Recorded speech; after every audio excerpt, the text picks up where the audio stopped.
Recently, we visited the Bermagui Country Club on the New South Wales Sapphire Coast.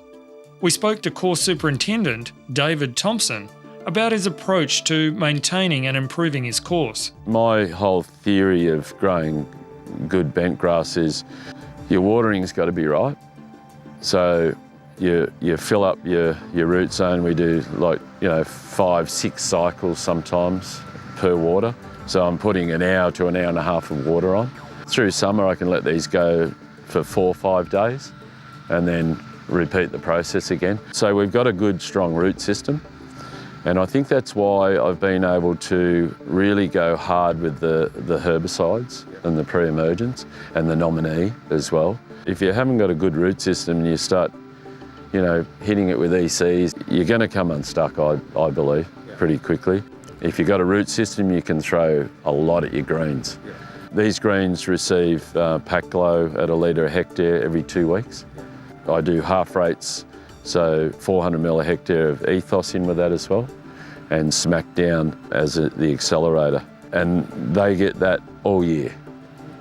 And some winters I'd miss like June, July, August, but I just find that any remnants of power that are there, if you take your foot off the pedal, they just start getting healthy and moving. So we go 12 months of the year now with that program.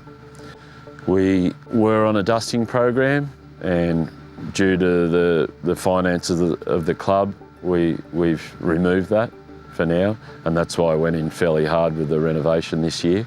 So we reverted back to dethatching regularly with the heads that go on the greens mower.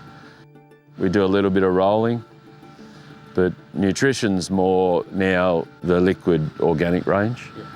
Once I got the major cations in place, like the calcium, magnesium and the potash, once we got them up and saturated, I just felt these greens were a lot easier to look after, and even the biology and that all sort of fell into place a little bit better.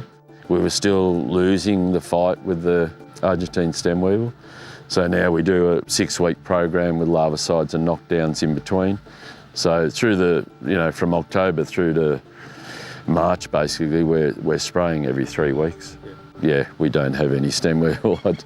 I don't think anything could survive that. Disease-wise, haven't had Pythium for a lot of years, but we do a preventative program for the Pythium. Say from December through to April, we increase that a little bit to fortnightly, get a little bit of dollar spot.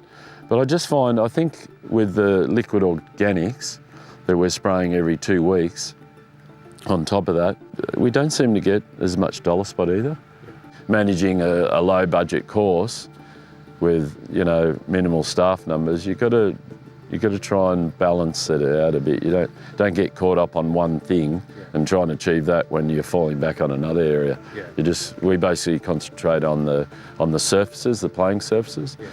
Anything outside that, have volunteers come in and they do the rough mowing for us. We do a bit too, but it all helps. We wouldn't survive without our volunteers here. I mean, they have working bees once a month, and I have my regular guys that have, they've clocked up over 150 hours, since we've started. So it's been a great benefit to the club.